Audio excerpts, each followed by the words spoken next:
everyone. Welcome back to another episode of Talkin' Tongue, the weekly quarantine show where I get to talk to my friends near and far to talk about today, Disney. We never talk about Disney. We have another podcast dedicated to Disney. And you know what? They don't get enough credit. They don't get enough credit.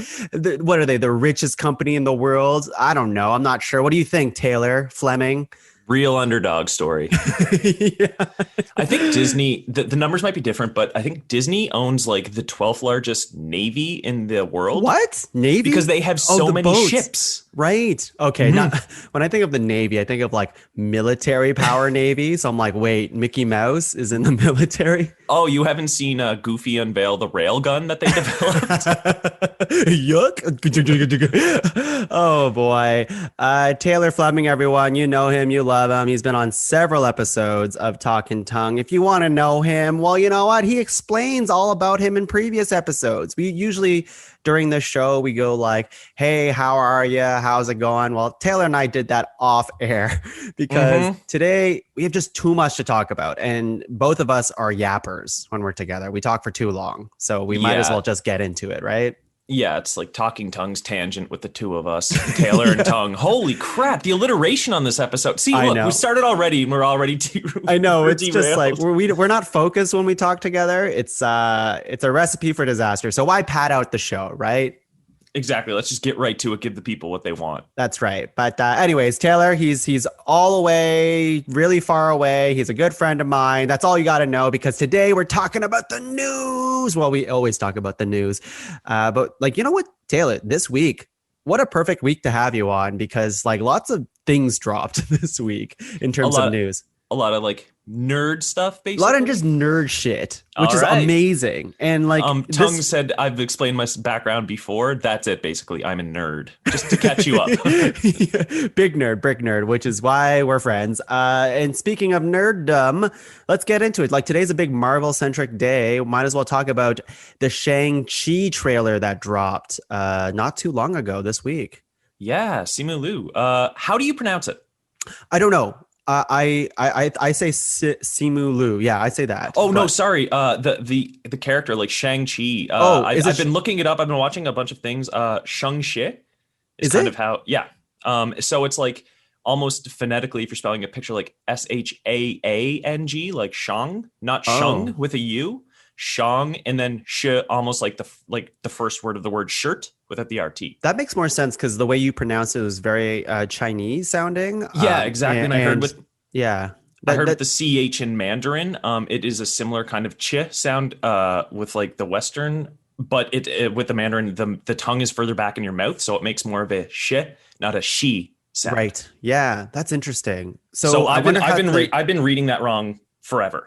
I've been saying I'm probably going to still like everyone's going to say that, right? Like they didn't say his name in the trailer, which that's what I was waiting for the whole trailer. I was like, Simu, please say your name so I can hear how you say it. What, you didn't get that from when Aquafina said, "Who are you?" and he started doing a fight pose towards her? Yeah, he did like punch fists. Like, punch fists. He's like, "Oh wait, I just asked who you are, man." No, I'm very excited for this, and I didn't think I would be. At first, when they first announced that they were doing, I'm just going to call it Shang-Chi for now. I hope that's not offensive. I just can't say it the other way. I'll just probably ruin it.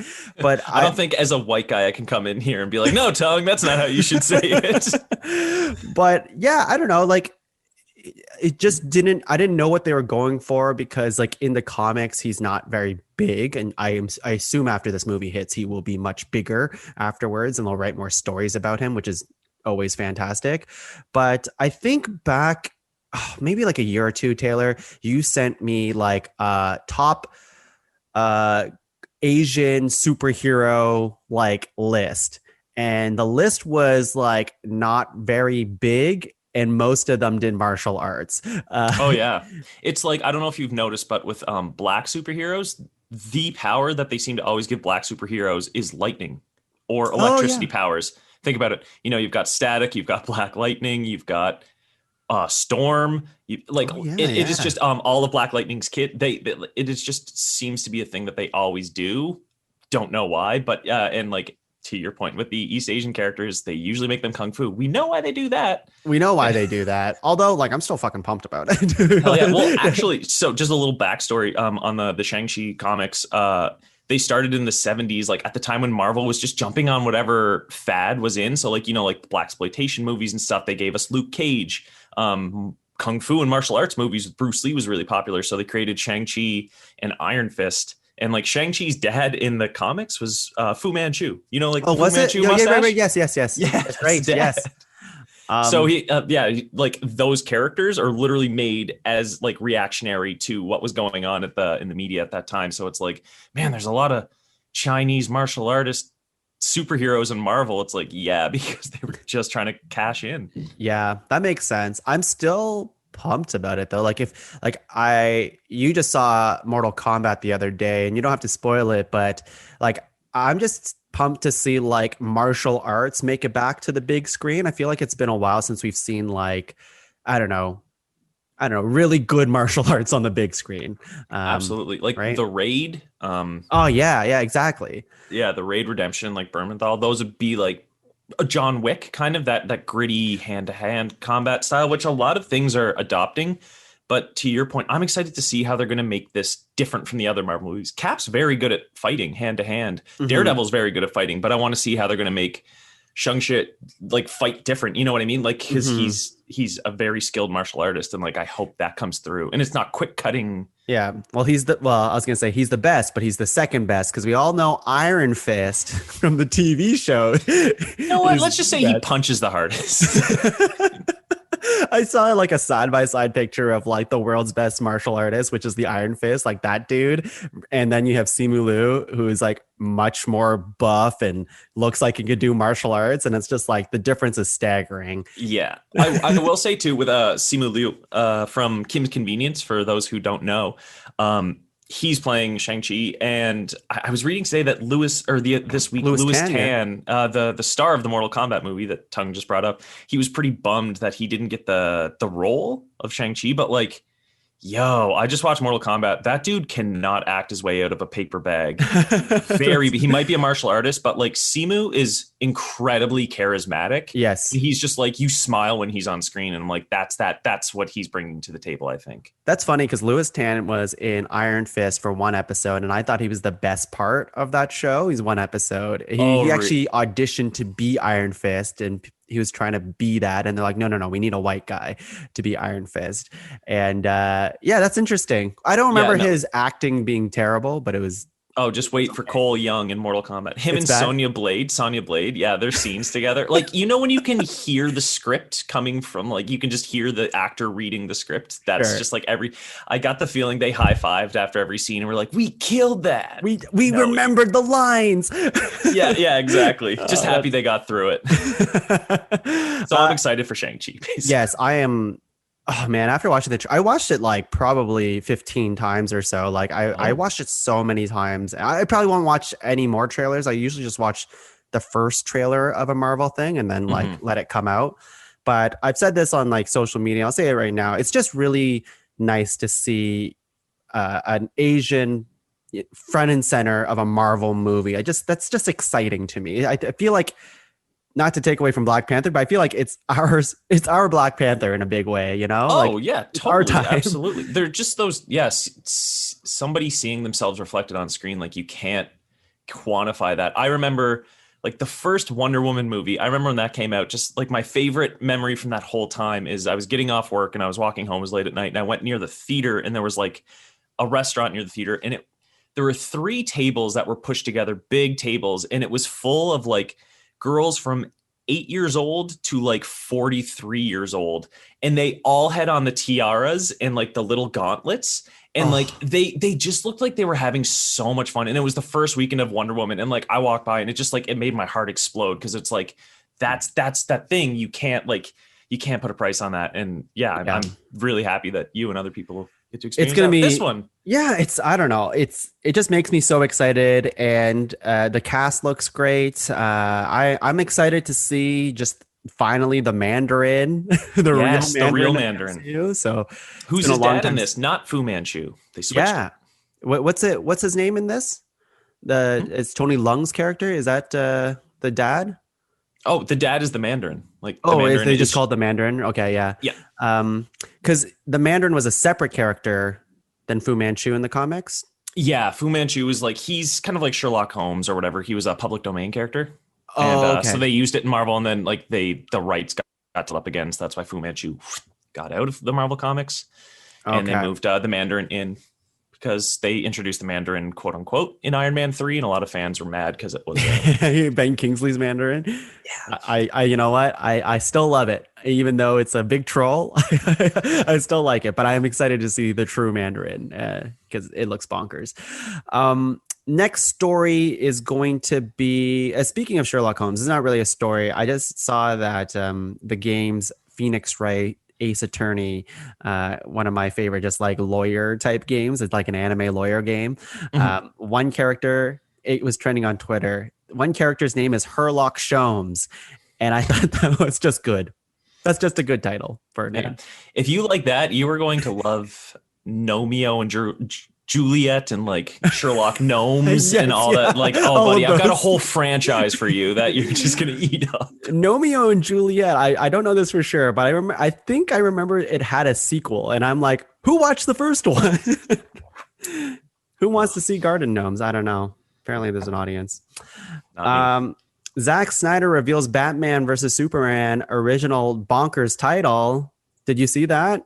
No, it was worse than Batman v Superman: Dawn of Justice. Yeah, it was Batman. I think it was Batman v Superman: Son of Sun and Night of Night.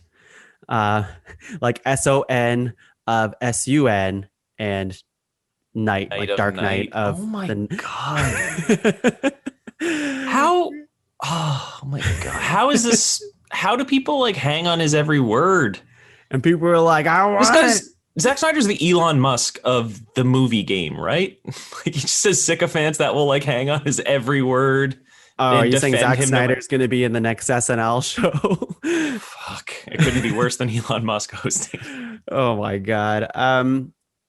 Okay, so here's a title that, we're going to get into Falcon and the Winter Soldier after, but I just saw a report today that Loki and Falcon and the Winter Soldier could get multiple seasons, where WandaVision is reported to be like, no, we can't do that twice because of the format of it. Makes total sense. Mhm. I don't want to give away your impression of Falcon and the Winter Soldier yet, but do you want multiple seasons of those shows, or would you have rather like it one and done type of thing? For the most part, I would. For me, I think one and done. Yeah. Like, yeah, I don't know. You could maybe do another Sam Wilson Captain America show or something, but maybe you don't need to tie in Bucky. But at the same time, just give us something new. I'm cool with Cap sitting out for a while. I don't know. Personally, I don't want another Avengers movies for like 5 to 10 years. So I'm kind of the weird one in this. I'm like, I'm cool with people just existing in the world, but just we 5 don't need to years. see them all 5 the years time. is fine. Like, we're starting to get the new phase now, right? So, Mhm. although now it's just like, oh shit, we lost a year. Let's start like pumping it out this year. Yeah. They actually just announced Captain America 4 with Sam Wilson's character. Spoilers, I guess, Spoiler. for Falcon and the Winter Soldier. But if you're listening to this, I assume you want to hear our hot takes on it. But I'm excited for that. I'm Yeah, excited to see a new Cap movie with Sam Wilson.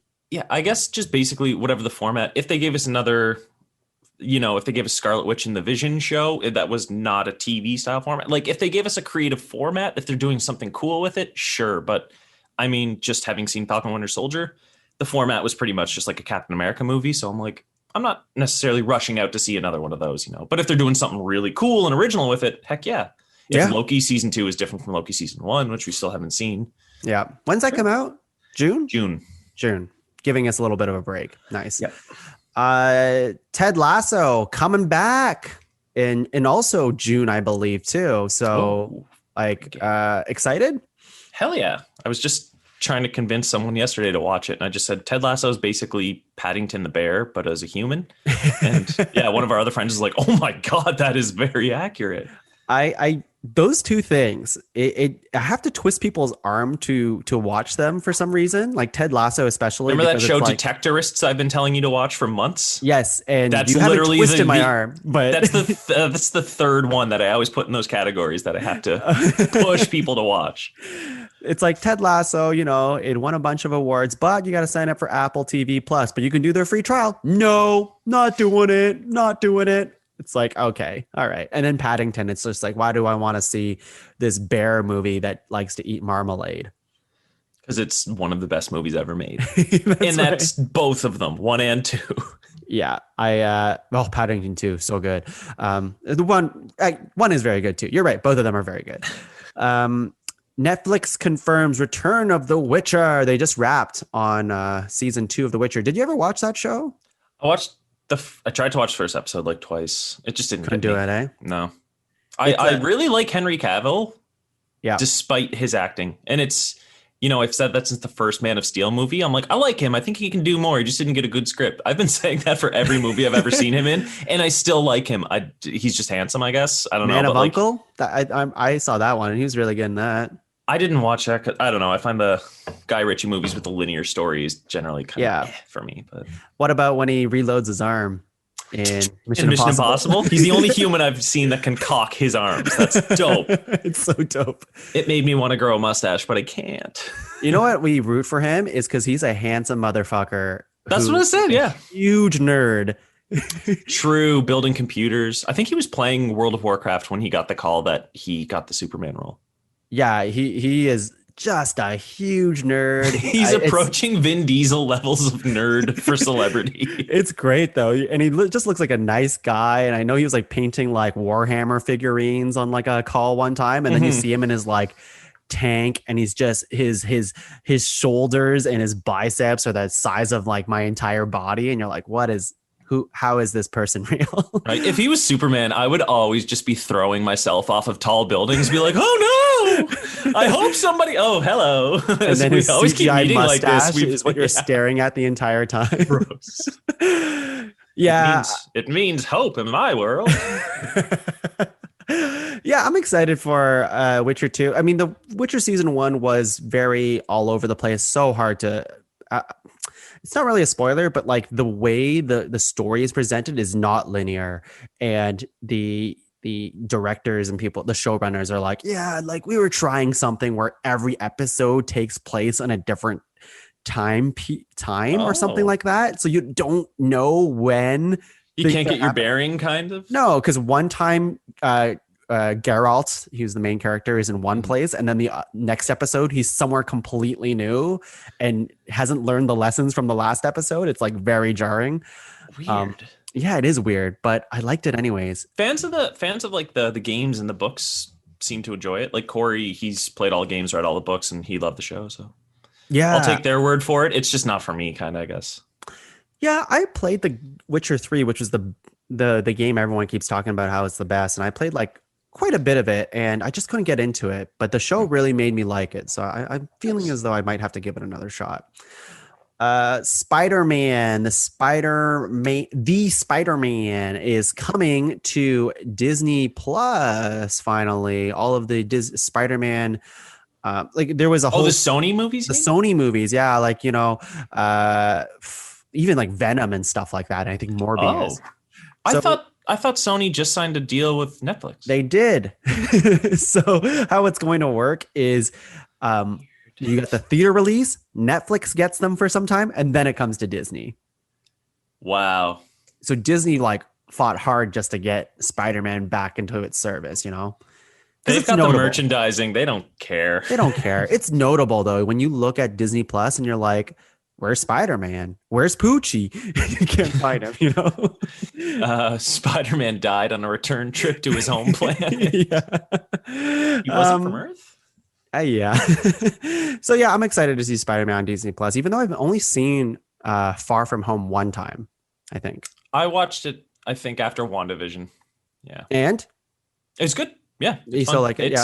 Yeah. It's a weird movie, I will say, a little bit, because it's the very last movie phase 3 after Endgame, Mm-hmm. but then like it's also setting up phase 4 a little bit, but also trying to tie, you know what I mean? It's just like it's doing a lot of lifting, and it's also like timeline. It's set Mm-hmm. like 8 months after the show we are about to talk about now. So it's like kind of confusing. Yeah. Yeah. I'm getting distracted by this news story, Taylor, which did you watch The Punisher? Yeah, half of a season maybe. Okay, so you didn't watch the second season at all? They had two? No, definitely not. Yeah, they had to. Well, the second season's not very good. The first Okay. season I thought was good. What do you think of him as the Punisher, John Bernthal? I thought he's good. He's just got that like gruff kind of intensity. Actually, he has the same characteristics. I think he'd actually be better. I never thought of this. A better Wolverine than a Frank Castle. He's hairy. He's short. Wolverine, yes, yeah. His nose looks like it's been broken a million times. Which also all that works for Frank Castle. He's a great Frank Castle. Damn, he would have been a good Wolverine. Just throwing that out there. Yeah.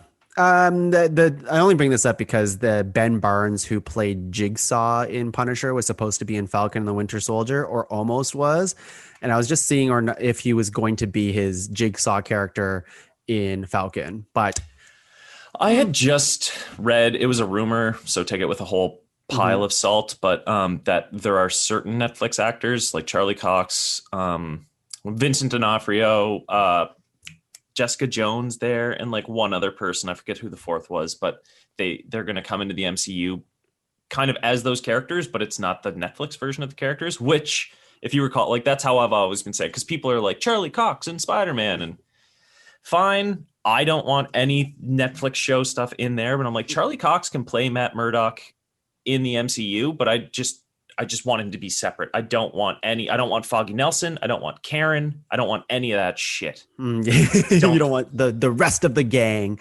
No. And like Vincent D'Onofrio's like Kingpin, he's good too, sure. But Oh, like, he's great. I don't know. Like just do what you're doing with Evan Peters or J.K. Simmons. You can recast them. Yeah.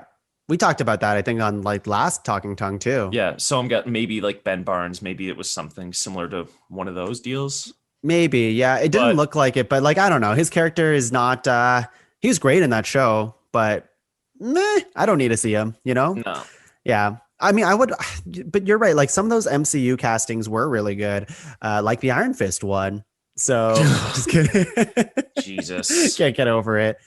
Man, like one of the best castings from those movies was when they Mahershala Ali as Cottonmouth and Luke Cage. And you're like, this is a really cool villain. And then they killed him 4 episodes into the 13 episode run. And you were like, here's Diamondback. Like, you sons of bitches. Oh my God. I know. But you know what? Doesn't matter because Mahershala Ali gets resurrected as Blade. So that's right. Man, yeah. We've talked about fandom on Talking Tongues before, but I somehow feel like this is the nerdiest one we've done. I know. Well, I usually when I do one of these episodes, like not a lot of stuff comes out, but luckily for you, like it's all nerd shit this week. So it's great. One thing, the first thing you brought up with the Shang-Chi trailer, you said you watched it like 15 times. What was your favorite part? Oh man. I just really like when he like does the double punch and then the kick. Yeah, it's like the climax of the trailer. I think that's just rad. I want to see him. Also, there's a part where it just reminds me of like Chinese martial arts films where they like you have the woman who's like coming from the sky and does like a spin. She's in the forest and she's got the hat. It looks like something honestly from like Raya or Mulan or like Crouching Tiger, like that kind of bright, vivid green color palette. Like flying martial arts, you know? Yeah, like wire fu. Yeah, exactly. And I'm like, I love that stuff. So yeah. I love that too. Really cool. Yeah, the whole thing was really good. But those 2 parts. Emilia Clarke supposed to join the Secret Invasion series. Thoughts? Okay, I heard Olivia Colman was supposed to join that series, and that got me fired up. I don't think Emilia Clarke is that. I don't think she has a lot of range. I think she was great as Daenerys. Mm-hmm. I don't think she was great as the things I've seen her in since then. Not my Sarah Connor. Let's put it that way. So I was gonna quote her, but I forget what she says in the trailer. Something soldier. That doesn't matter. Down soldier. No. Here? Fuck, I don't remember. The Terminator movie? The Terminator, there's the part in the trailer that I didn't watch the movie, but there's a huge part in the trailer, like the climax of the trailer, where she says something in a English accent, like an American accent. And I'm like, I don't know if I believe it. Yeah, I don't know. I just don't think, I don't know. She's not blown me away in anything. Star Wars? Well, it was a pretty bad movie, or like mediocre. She was in Solo. Oh God, I forgot that movie. She was the love interest, right? And twist, like Dryden Voss, where she's like, I'm the ruler of the fucking morning sun thing now. No, that sucked.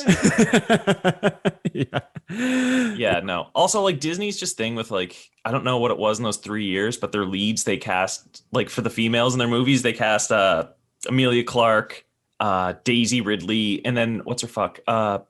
Felicity Jones or whatever in Rogue One. She's like the British girl with brown hair. The three of them look identical in those movies. Like those leads, they have a very specific type. Let's just put it that way. Mm-hmm. I think I'm excited to see her in it. I mean, she's very charismatic. I think she brings a lot of screen presence to the screen when you see her in Game of Thrones. So we'll see what happens. Also, like, are you picturing the earlier seasons of Game of Thrones? Like, what, honestly, pick like anything from season 7 or 8 that she was in that didn't make you cringe? I don't know. I didn't say she made me cringe during Game of Thrones. No, I don't think she was very good, basically, the last several years on that show. Huh. I felt like she was like the same level of output, I guess. Maybe her character arcs were not as strong, but I thought she was like still good. I'm looking at James Gunn's Guardians of the Galaxy holiday special. I guess that's happening. Yeah, they're filming it since they're filming Guardians 3. Well, they're about to. He needs to finish. He's shooting the 8th episode of Peacemaker series, and then he's going to do Guardians 3. But since he has the cast together for that, he's going to shoot the Christmas special. So it takes place after the events of Thor: Love and Thunder, but before Guardians 3 is the timeline of it. Nice. How long do you think that would be? Well, I don't know, because like Guardians 1 and 2 took place a week apart. So this could take place 7 years apart, or it could take place like 2 months. Yeah. I have no idea. But is it a full film? Do you know? Like No. It's just a half-hour special. Oh, it's a half-hour thing. Yeah. It's going to be released on Disney Plus just as a winter special. Mm-hmm. But it's literally, they're just doing it because he has everybody and all the sets and everything together for number 3. Mm-hmm. He's just doing this other thing like as a goof. I like that. I'm into it's really it. Cool. Man, yeah. James Gunn, he's busy guy. So is he doing all of Peacemaker? I'm not sure. He's doing a few of them anyway. Busy guy nonetheless. So what else do we have? Yeah, I'm excited too. Let's see here. I think that's it. Like, there's so much news here, but let's just fucking get into it. Let's just get into it. What are we talking about today, Taylor? A Falcon and a Winter Soldier. Mr. Barnes, why does Sam aggravate you? 15 seconds to drop. So what's our plan? Hey. Great. A Falcon, not the Falcon. A Falcon and a Winter Soldier. Very good. The Falcon and the Winter Soldier finally out, leading up after WandaVision. So the second Disney MCU show, although I think it was supposed to be the first, right? It was supposed to be the first one. And I guess, so this is 6 episodes, and there's so much to talk about here, but I just want to, I don't know enough about this, but maybe you do. This show is different than what it was supposed to be. Like, it was supposed to be not just 6 episodes. I think it was supposed to be a little bit longer, and they shaved off key elements of the original story because it was too close to the pandemic type of storyline, right? Yeah. Well, like, just a very quick overview for anyone who doesn't know what this is, and if you don't, why are you here? But thank you for spending your time with us. Yeah, it's just basically after Endgame, Captain America, Steve Rogers is gone, and the series is like dealing with who's going to replace him in the world. Mm-hmm. And then so basically it's Anthony Mackie's Sam Wilson is dealing with all that, whether or not he's going to do it. He's joined by Sebastian Stan's Bucky Barnes, the Winter Soldier. And then there's this new guy, John Walker. He's the US government's replacement, their pick for the thing. But while that whole story is going on, there's this, not a subplot, because it is the main, like they're the main antagonist to the story, but there's this group of people called the Flag Smashers who will get to them. Yeah, we'll have a lot to say about them. Yeah. But honestly, they're just not that compelling of villains. Like they have some cool stuff. Like the things that they're saying, their ideas are interesting, but then they're just not written very well. But the reason for that is rumors are that the old storyline had to do with a pandemic. And so literally the first episode, whenever Sam drops in on the Flag Smashers, they're stealing a bunch of vaccines from the back of a truck. We never hear what the vaccines are for. We never hear them about it again. And then the main matriarch of the Flag Smashers, she dies of tuberculosis, but apparently, they only say tuberculosis off screen. It's ADR'd. It's something that it feels like it wasn't actually that on the day. And basically this rumor is that, and this has been out for over a year, and then you see the show and there's some holes in it. You're like, that makes sense. But the original idea was that there was this worldwide pandemic that was affecting a lot of people, and the vaccine distribution was tricky. And so then these Flag Smashers are going in and they're liberating these vaccines and giving it to the people who don't have the opportunity to get it, which is a great message. And it just they read the tea leaves or whatever, and they got literally too close to what happened. So then, because they shot this stuff in 2019, and then 2020 happens, and they're like, fuck. Yeah, I feel like I don't know. It's like a shoulda, woulda, coulda type of situation, because that sounds more compelling. I don't know. It's so hard because they still the footage we watched. It still is that story kind of, right? They just cut around. They went they changed it. I just feel to me, and obviously we're skipping way far ahead right now, but I think it would have been so much more compelling if they just left the original story. I know it's too close to home right now, but oh my God, that whole subplot of, and we're going spoilers obviously with Falcon the Winter Soldier. I just did not care about the Flag Smashers. Didn't care about the Flag Smashers one friggin' bit. Honestly, I would put them down there with Malekith and that fake Mandarin guy from Iron Man 3 for Ben Kingsley? Yeah, for MCU villains. I love him. I'm just Trevor Slattery. That was Trevor Slattery, so fun. Yeah, but they just, I don't know. It's funny. I saw my favorite takedown of just kind of Marvel villains. I saw, it was a tweet the other day, and it was Marvel villain. It's makes a salient, a great political and social point.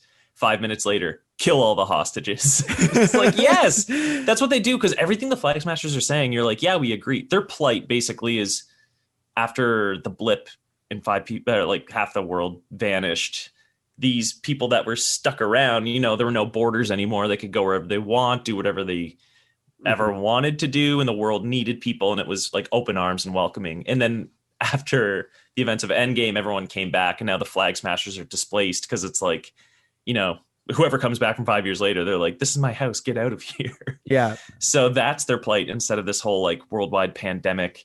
And there's even there are 8 super soldiers in the Flag Smashers, but then their real weapon seems to be they've got the influence over the people everywhere. There's a scene where they're in a park and they hit that button, and then everyone stands up and they're we're with you. And I thought that was really weird. I was what are these guys doing? They don't have a social media presence. I don't get how they have so many people on board. But then I'm yo, if it was a pandemic and it's we're not getting vaccines because all the rich fuckers are keeping the vaccines for themselves, but then the Flag Smashers are stealing them. It's yeah, I'm going to ride for the Flag Smashers. But then she has to blow up an orphanage. Yeah. Because otherwise we just agree with them.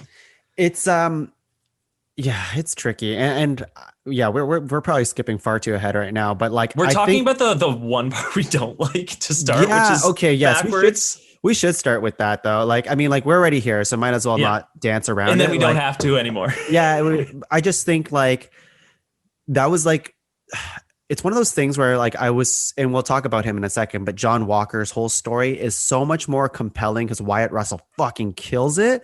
And then all of the Flag Smasher stuff, it is the main part of the story, quote unquote. And like anytime they're talking about it, I'm like, I don't really know what's happening. There's the thing that's missing, even if they cut out that pandemic stuff, they have to give more context of what the GRC is. And the GRC in this show is like the government, I guess, agency. It was so vague. Yeah. And it's like the government agency who gets to make all the calls to make people's lives better. But in this case, they're making people's lives worse. And that's why the flag smashers are rising up against them. But like, to me, you have to show it. You have to show why the flag smashers are mad and why the GRC are so bad, because you don't actually get to see them till the end. Instead of the GRC, like, couldn't it have just been the UN? Sure, but they still have to show it, right? They have to show why these people in power are doing a bad job. It literally wasn't until the last episode, spoiler, but whenever Sam's given his speech, but one of the lady, the head of the GRC, she's just like, our peacekeeping troops are on the border and they're ready to like relocate people. And I'm like, oh, there it is. Your peacekeeping troops.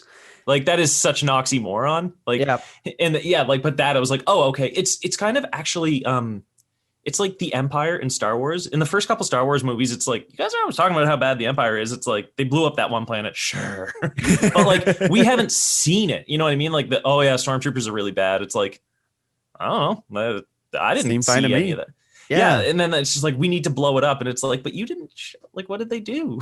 Yeah. Because the way they show it is the flag smashers are doing way more bad than the people they're fighting against. And like, if you rationalize it, of how the showrunners want you to see it, it's like, no. There should be like a gray area where the flag smashers, they're doing bad stuff, but they need to, because look at how bad these other people are.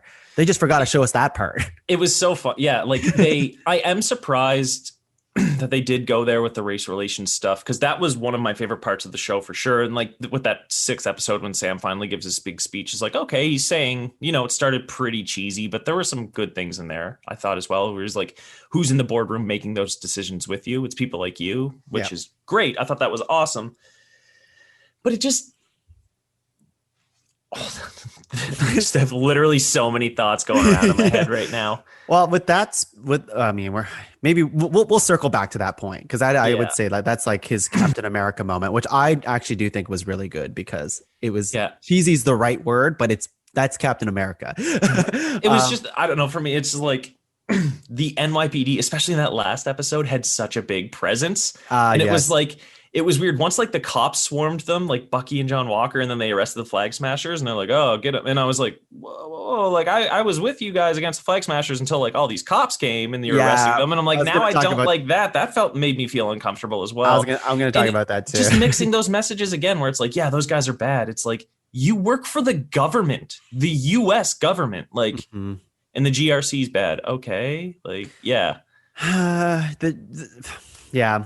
I don't know what else to say about the flag smashers, except for like, I just thought they're all dead. The super soldier stuff. I'm like, I feel like it's such a comic book thing where you just inject superpowers into like random people. But these people never felt strong. No, they were untrained, completely untrained. Yeah. Yeah, I just like, and it shows, because they suck.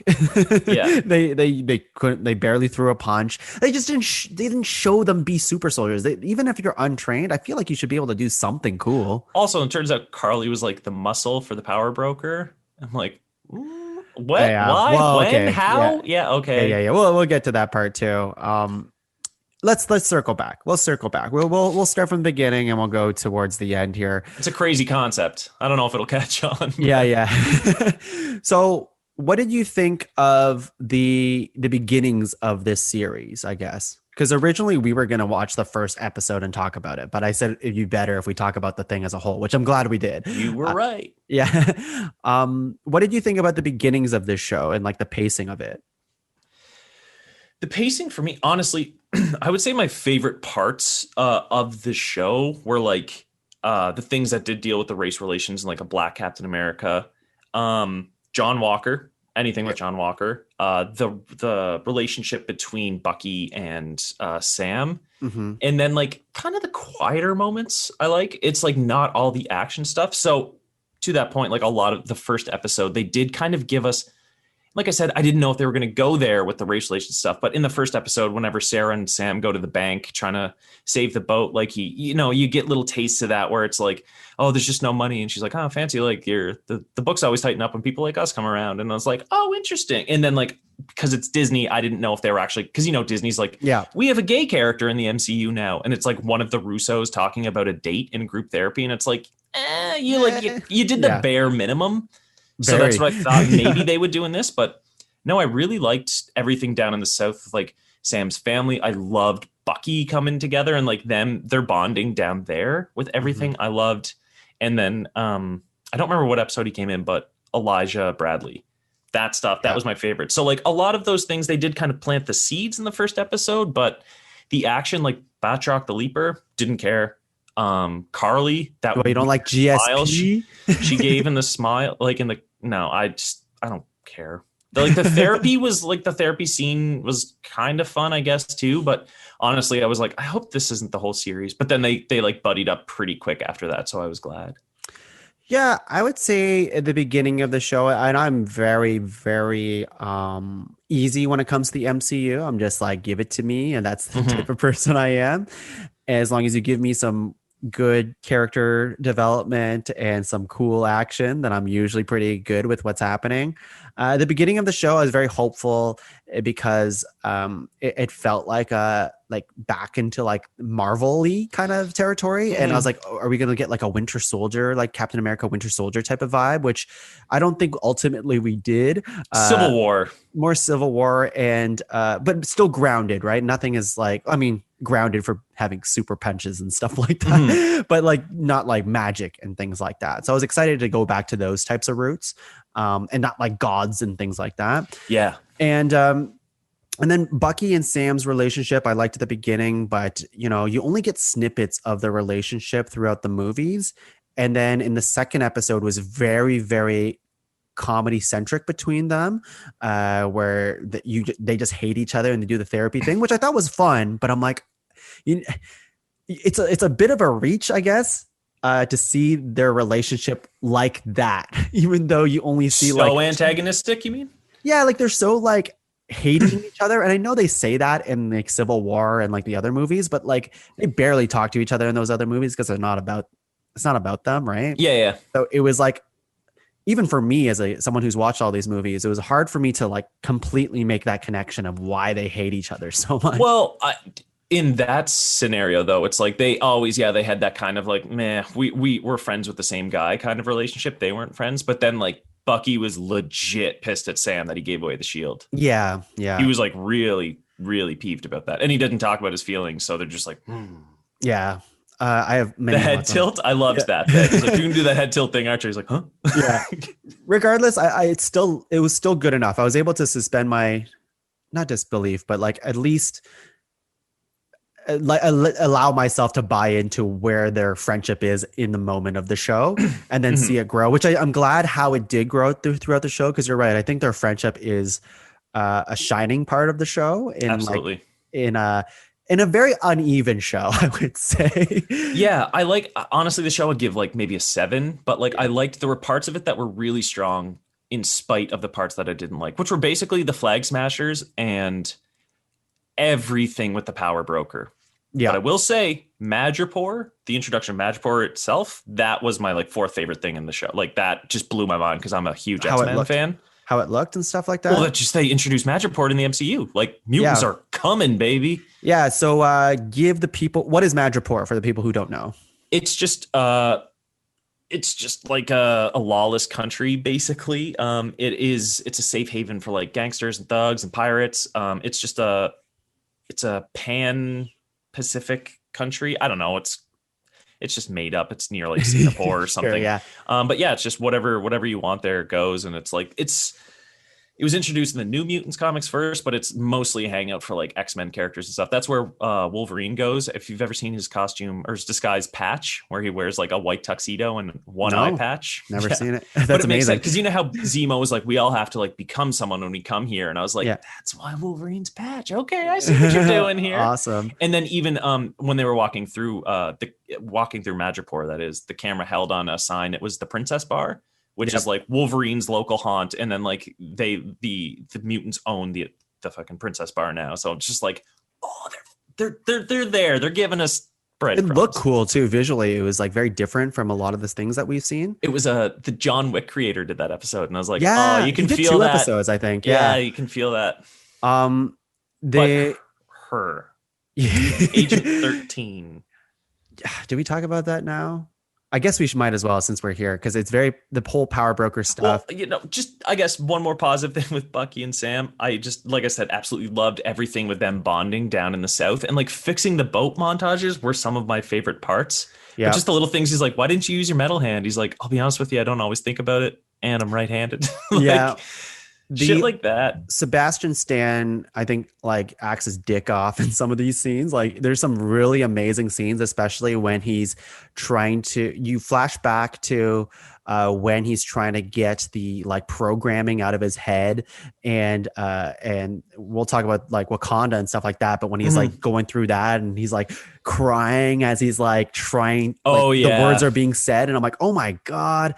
And we're getting so much more range from Bucky too, because like in the first Captain America movie, he is very charismatic, and then he's gone, and then you see him in Winter Soldier, and he's just fucking either evil or very troubled for the rest of the series, up until now, where broken. And then at the very end of this season, it's like, oh, he's smiling and happy and loves kids, and it's amazing. Well, something to that point, something that Steph pointed out, this show had like a couple really gorgeous shots too. Some of the framing and some of the shots were great. But in the last episode, whenever they're down having the cookout and like the epilogue, and Bucky's there. He brought the cake, which I love. But there's a shot of him standing, and he's got his arm stretched out, and there are three of the kids just like hanging off of his arm.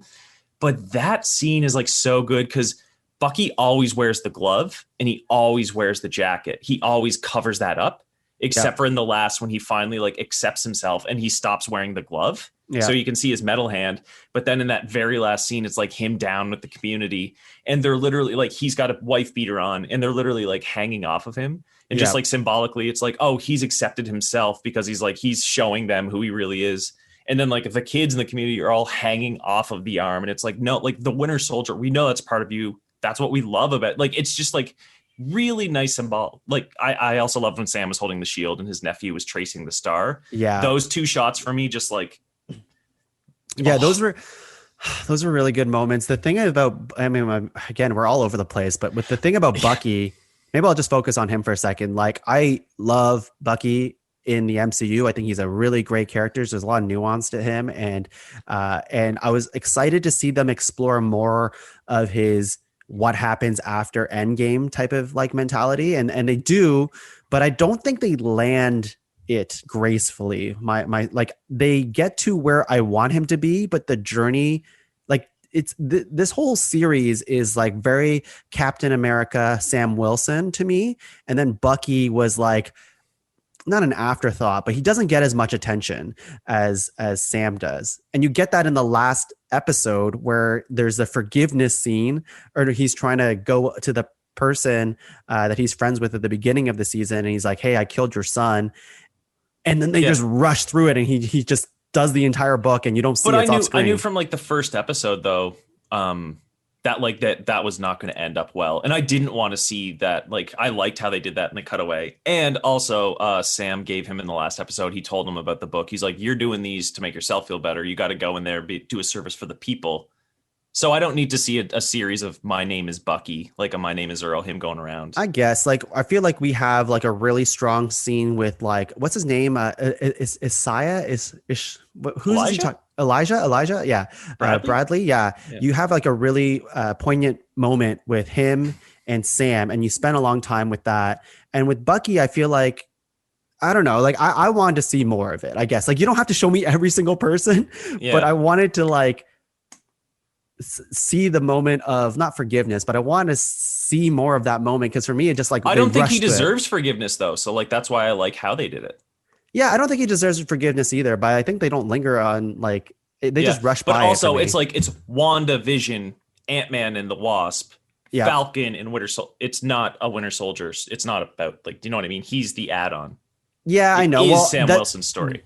That's what I mean. Like when I first saw this the series, I was under the impression that yes, it was about the Falcon, but I thought the Falcon and the Winter Soldier were a little bit more close together in terms of like priority. I never took it that. Yeah. I always thought Bucky would just be like his shepherd kind of.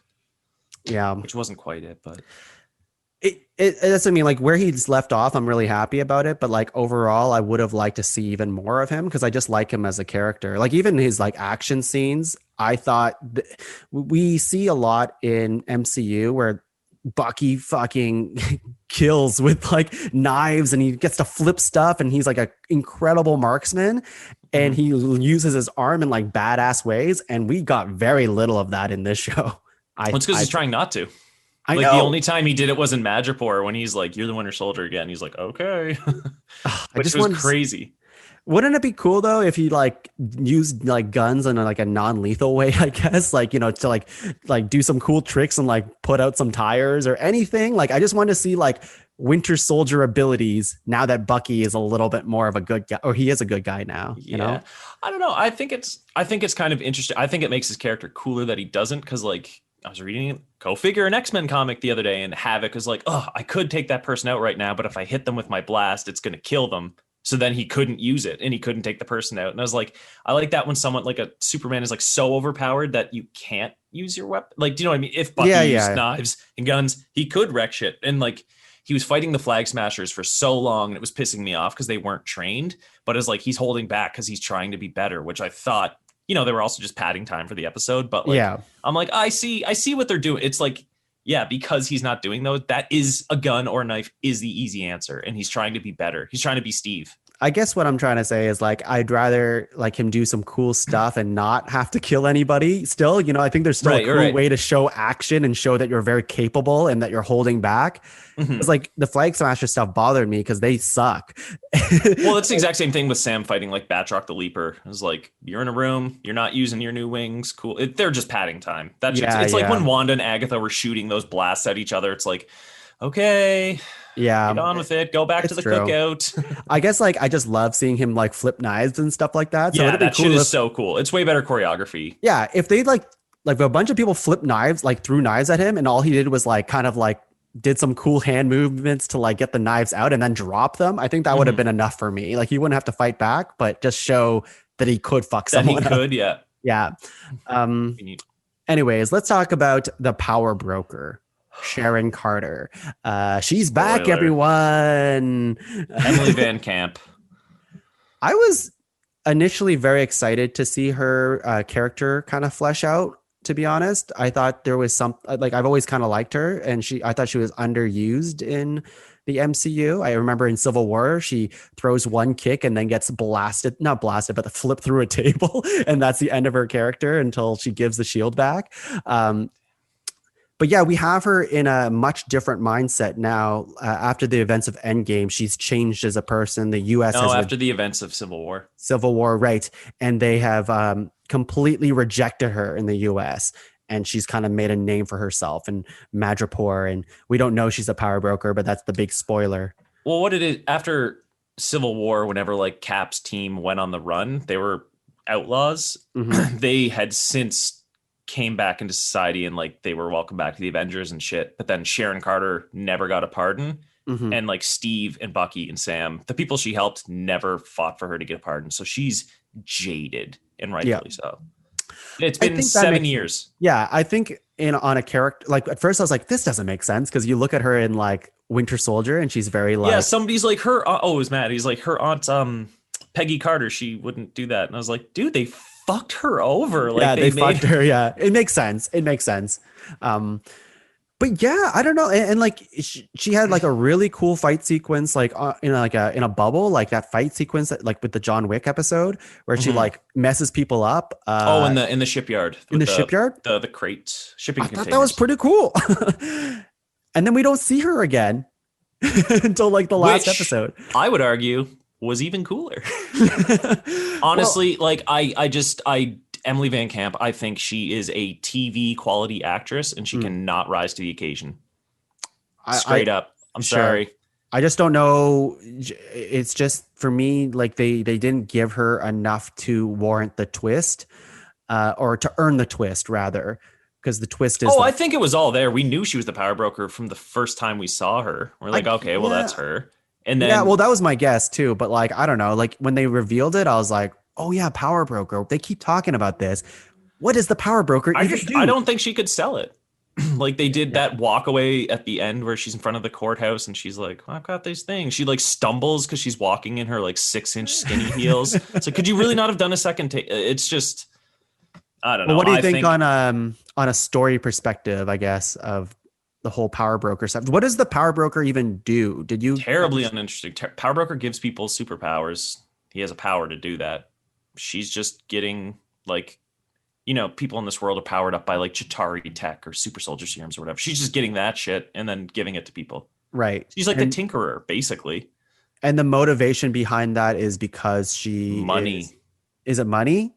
I think so. I think she said something like that. She's like, yeah, we can get a lot of buyers for this stuff. I'm like, okay, that's not, I think it's weak. I think it's like that. And then like, she wants to like fuck over the government that like, or the country. Oh yeah. That, well, like it's just like that whole, it all makes sense on paper. It's just on a 6-episode TV run. Like that's the problem with this show is there's lots of characters and not enough time to I don't know, develop what their motivations are for. But complete flip side of that, a character who got barely any screen time at all, La Contessa Valeria Allegra de la Fontaine, Julia Louis-Dreyfus's cameo. I'm only saying that once. I don't repeat myself.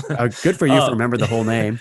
But like her, she just popped in and I'm like, boom, fully got that character. Understand what she's about completely. And she had what, 1 minute and 20 seconds over 2 episodes. Yeah.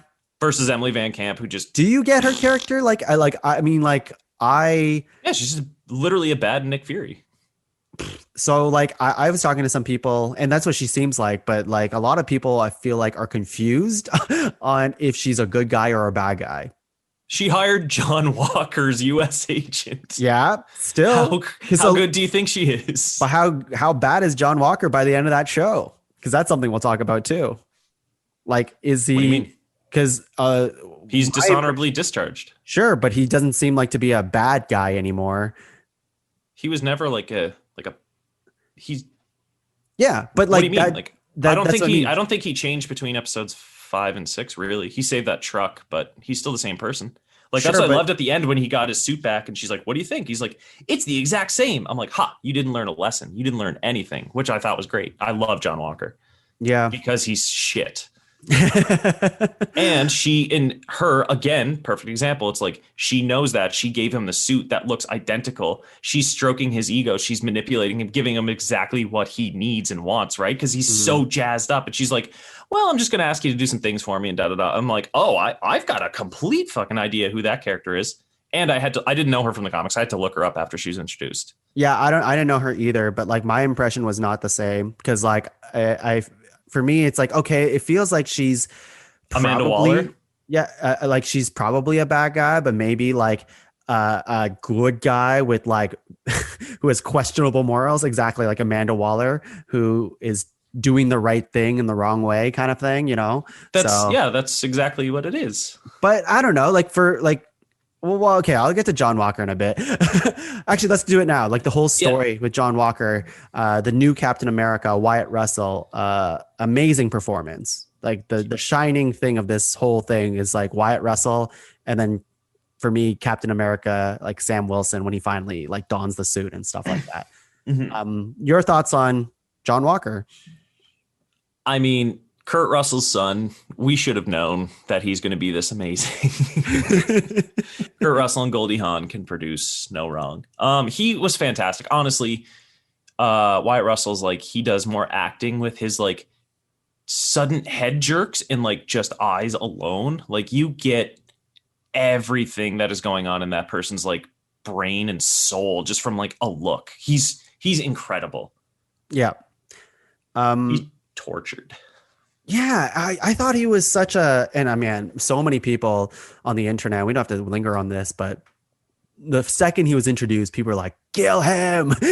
Yeah, one of our buddies was telling me about that, and I genuinely didn't understand. He's like, yeah, people are like angry at Wyatt Russell. I was like, why? He's like, because they don't like him as a replacement for Captain America. I was like, that's the point. So like, what do you mean? So yeah. I still don't understand. Like, can you explain? I don't get it. So yeah, when he first got introduced, they're like, that's not my Captain America. It's like, we know.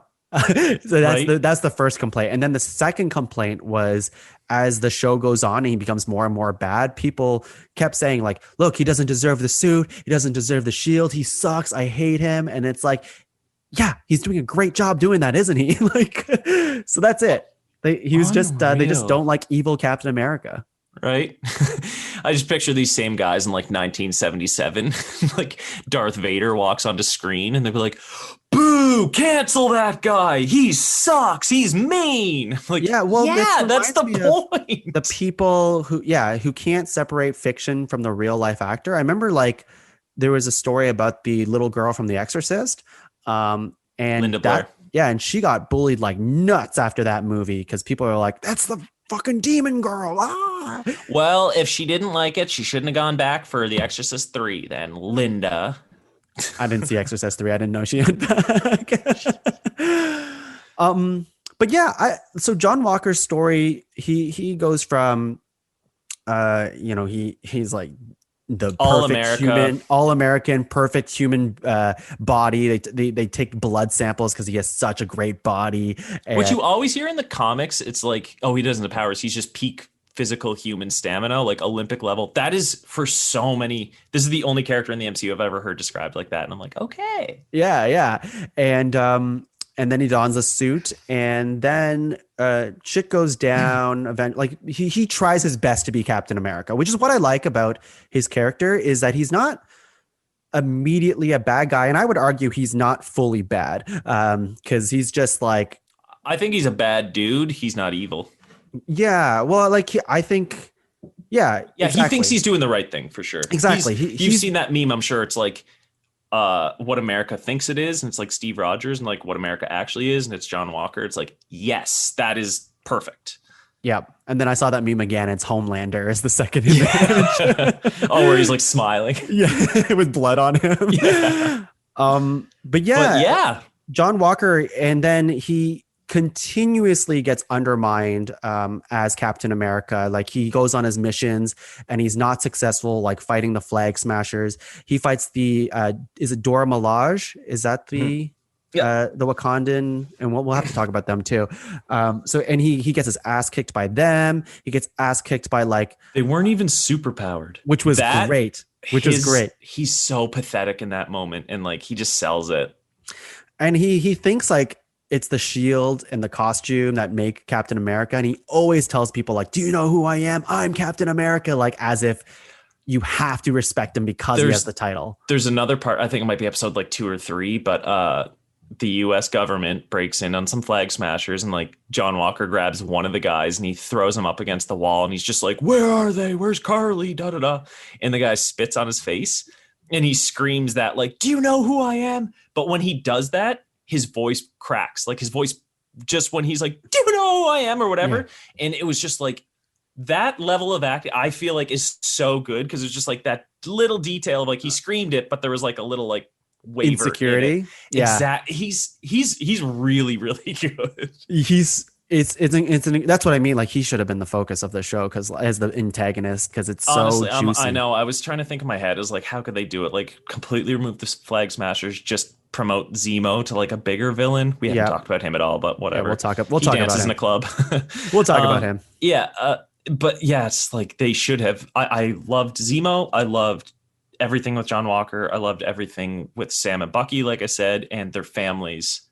And it was just the Power Broker and the Flag Smasher stuff. All like the main part of the show. Real villains. Yeah.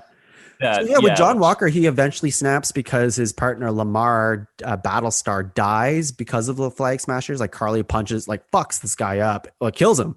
And then the end of the episode is so juicy too, because John Walker snaps, and he has a super soldier serum. He's taken it at this point because he's inadequate. Yeah, and he takes it, and like Battlestar told him, like he basically got permission in a way. Yo, I loved that, and they did it later on again with his family, Lamar's family, but like. Yeah. So John Walker he's contemplating, he has a super soldier serum, but Lamar doesn't know that, but he's like weighing his options if he thinks he should take it. And he asks Lamar, and Lamar's just like, they're in a bar, literally. He's just like, hell yeah, man. Like, I'd take that. Like, just think all the people you would have, like, that wouldn't have died and shit. Yeah. And so it's just like, Lamar doesn't know, but everything he's saying are the worst possible things he could be telling, like that John could be hearing right now. Mm-hmm. And then after Lamar dies and he goes to his family, he's doing the same thing where he's like, I'm sorry, the people that killed Lamar, and like they ask him these questions, and like they're like, very good with homage in this. Yeah, series. They're like, oh, Lamar would have really appreciated that you got the people who killed him, and then he's just like that, okay. You didn't stop, and like you would finish it, and he's like, good, and it was it was like, dude, they don't know, but like this is the worst thing he could be hearing right now. And then he kills one of the flag smashers, which was awesome because like, so yeah, after Carly kills Lamar, he chases them and he catches one of them that's not Carly, not the person that killed his best friend. Yeah, and he just mashes, and I love the imagery of the Captain America shield just full of blood. I think that's like just gore so cool. Too. There was a thickness on that shield. It was pretty gross. It was good. Yeah, it was. But even cool. Leading up to that, like whenever Carly dies or whenever Lamar dies, and like you just see John like just. And then he finally, like, again, with that head tilt, he's just staring at him. And then he just kind of like puts his head up and you're like, he's made up his mind. Like you can tell that he's going to do something. He's very methodical with his movements. He's very precise. It's kind of like someone who doesn't waste words, unlike us. But there was a moment. So he chases that guy. And right before I don't know if he caved the guy's chest in, decapitated him or what. It was bad. But the guy is like, he's running away from John Walker and he's going down like this kind of like corridor thing, but John is just walking behind him and there's this like slow kind of music like building up in the background, but it 100% looked and sounded like a horror movie.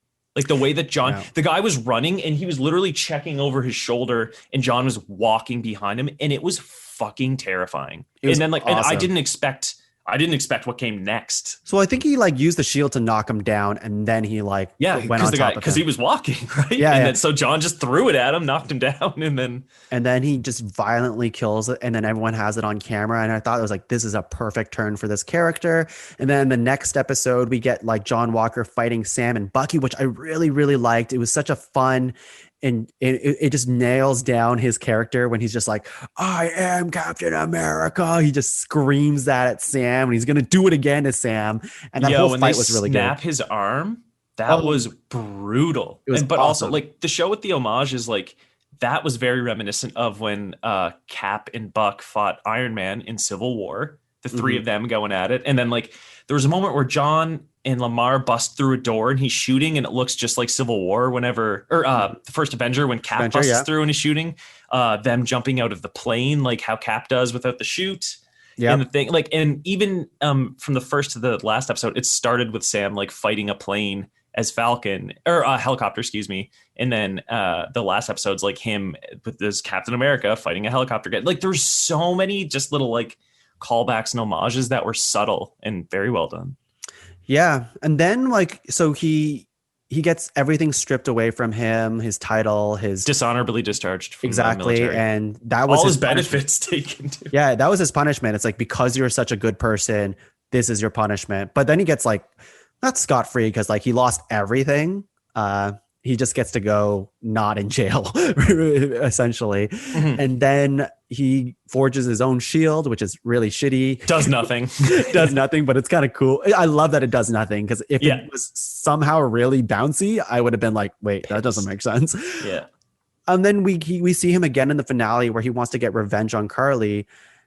And then there's the moment, and this is why I think we have differing opinions on how John Walker is at the end, is because to me, I don't think he's like a fully good guy anymore, but I don't think he's a fully bad guy anymore either. I don't think he was ever a fully bad guy, but I think he's the exact same as he's always been. I think in the heat of battle, the next day after the finale, Mm-hmm. he would have cut somebody's head off again. If some, you know what I mean? Like, I don't think he's past that. Right. And like, that's to my point. Whenever she's like, it's all black. Like, how's it feel? He's like, it's the exact same. Like, woo, I'm going to do that. Like, and he's like, U.S. agent. That's even better than Captain America. I was like, he's learned nothing, which I think is the point. Interesting. Yeah. I thought I don't think he's evil. I just think I'm like, oh, he's still that guy. And then he's working for Val, who's terrible. Don't call her Val. Yeah. Yeah, you know what? Yeah, I guess we may have the same opinion. I've seen multiple people say that too. It's like, oh, it's weird that like John Walker is just a good guy now at the end. And I'm like, yo, just because he fucking fought with Bucky and Sam, like with them, doesn't mean that he's a good guy. They had the similar goal. So they were working with Zemo for half the series. Fuck, come on. My take on that is like at the end, so he saves the bus of people instead of fighting, which is like a good guy moment. Mm-hmm. And I didn't really love how the rest of it goes because like him and Bucky go and have the cops arrest them. Yeah, that was weird. Use an app to arrest them all. That was really weird because it's like, what is this app? And it was the app they were using the whole. Oh, right. Do you remember he's like, there's that ping. Oh yeah. Oh yeah. I think that was such a like not elegant way when you have two fucking badasses that could not once again though, to my point of Bucky having the easy way to use a gun or something. He didn't even like punch them at the end. He's like, no, we can do this. Getting the cops to do it literally made me switch sides at the end. I was like, fuck you, Bucky. Also earlier on too, and whenever they were talking about the shield after he spoke to Elijah and he's like telling Bucky about all the shit that people had to go through to like make that shield. He's like, maybe I should just destroy it. And Bucky's like, well, there's a lot of good came out of that shield too. I was like, Bucky, whose side are you on right now? What the fuck, man? It's sentimental, right? Because it's best friends like symbol and kind of thing. Totally. Bucky's just like, my friend's not racist. Well, Steve Rogers isn't racist, but the government sure is, and white people sure are. But yeah, John Walker at the very end, like they did hire a Nazi to make Project Rebirth. I'm just like, that's true. Yeah, like the way he is at the end, it felt like he accepted the vision of what Lamar wanted him to be. So it was just like, instead of this anger that he's had throughout the entire series of like this troubled man who is trying to fight to be the level of Captain America, but not getting in, very frustrated with himself and whatever. And like, to me, it's like, oh yeah, Lamar is just saying like, you are a good person. Just like not believe in yourself. That's the cheesy way to say it. I know what you mean. Yeah. You want to live up to that vision of yourself. And he does at the end. But then to your point of saying like, will he kill again? I think because it's ingrained to him, like he's military man, that he probably killed a lot of people in the name of the government. So for sure he would still kill in the name of the government. I just don't think he's a bad guy, but he is a dick. Totally. Yeah. I think just with the U.S. agent thing too, like talking about the Lamar and the ideals and living up to Captain America. And it's like, I think all that 100% true. And that's why I think U.S. agent is the most telling, because he's like, well, I'm not Captain America. Like everything you're saying, all of his insecurities are that he's not Captain America. Yeah. And he literally says, he's like, U.S. agent, that's even better. Like, do you know what I mean? And he's like, so now he's not living up to that. Right. He's his own thing. He's starting this U.S. agent legacy. So I feel like it'd be like, well, Captain America doesn't kill. It's like, does U.S. agent be like, well, I did kill that guy that time. So yes, he does. Do you know what I mean? Like, it's just I feel like the whole U.S. agent persona is like, it's like his new lease on life, but he just hasn't learned anything. You know, U.S. agent though, right? Like you said, I hate him. Yeah, but in the comics, he's not a bad guy, right? He's like a dick, and he's just an absolute dick. He's like literally. I feel like the writers are just like, what's the opposite of Steve Rogers? Like, he's the kind of guy where he's like, no, we're not going to talk to them. We're going to go in and punch their faces first. That's John Walker in the comics, because it's like basically opposite Steve. But he is a good guy in the comics, right? Even though he's a dick. Like, is that what it is? He's on like the West Coast Avengers, but he's also been a bad guy because he's also been like, he's been on the Thunderbolts. He's been, Okay. Yeah. Because I heard the Flag Smashers was also the opposite of Captain America in the comics. And the Flag Smasher was like one character in the comics as opposed same with, to like the Power Broker. Oh, was that true? He has like a metal jaw on the butt. It's a guy. Yeah. It doesn't. Oh, interesting. Liberties. Anyways, that's a long way to say that I think John Walker, like I was able to talk about him for so long because he's so good. He's so good. I wonder, like initially I was thinking like maybe they could do a Zemo and like John Walker, like Thunderbolts movie or something, but then with like Val, Contessa, whatever. Yeah. Like maybe they'd do like a Secret Warriors or something like that, and maybe she's just like got her own team that she They'll be back sends. in Secret War or Secret Invasion, I'm sure. Hmm. Like Oh yeah, the Val's character, I always forget her name, but she was supposed to be in Black Widow, I heard, right? hmm that Yeah, was supposed first. to be her first appearance because Because that when was she, supposed to come out already. yeah, because when I saw this, like I didn't immediately, I was just like, okay, who's this character? And I don't, for me, I didn't really understand what her game was, except like I'm starting my own crew kind of thing. Yeah, so Yeah, but like, yeah, you keep saying that, but I'm like, that's literally it. yeah, Like, so I okay, think you got it. okay, no, all right, okay. We're almost there. Zemo. We should talk about Zemo and Wakanda too, because they're like Right. two things They're that pretty happen. intrinsically linked. Yeah. Thoughts? I thought Zemo was interesting. They kind of just like rewrote his character a bit, like same with Sharon Carter, and I'm like, cool. I think it's better for it. Which part do you think they rewrote? Because I Just in feel terms like of it's like his personality, he's much more like fun loving, like jokey kind, than he was in yeah. Civil War. Okay. Because I would I say just like mean like personality wise, not like his overall thing is the same, but like yeah, just personality. He's definitely more fun in this movie or in show. this show, yeah. Oh, he's so much more fun. Yeah, his dancing is Yeah. awesome. Yeah, he's just like such a like again, here's some other like racial relation shit that I always picked up on is like he always distances himself. Do you ever notice that where he's like, oh, I was a baron, but like, I'm a very modest person and stuff. Like he also says at one point he like something about his family making money where like some ill-gotten means. And he's like, oh, but like I didn't profit from that. I got my money this way or something like that. And it's like, so you're a baron during Mhm. World War II. Okay, yeah, sure. Distance yourself from there. And then whenever they went back to like that encampment that the flag smashers are at, he like walked in and he's like, oh, I love this place. I came here when I was very young. It was much different now. Or it was like much different then. It was beautiful and da da da. And like, look at it now. He's like, of course the politics at the time were different, but I didn't know anything about it at that time. And I was like, oh, fancy that. How once again, like you were here with Nazis but you didn't know and you're fine. But also, and I bring that up because Zemo's constant thing is he's talking about supremacy. Right. He's talking about the super soldier supremacy in the world, but he just keeps talking about supremacy. And he's a fucking like European baron who can't see that how his white supremacy has benefited him to get him to this point. And I think the show is very subtle, but those little things, just like, of course I didn't know about the politics at the time. It's like, Yeah, I fucking see you. I know who you are, Baron Zemo. Yeah, that's and then good. he's like, I didn't pick that up. I took the liberty of fucking crossing my name off your thing at the end. Just like those things. It's like you're very flippant with the things you do and don't want to say. Or I thought he was great in this. I thought he was. I thought he was great. I loved all that stuff. I just thought, yeah.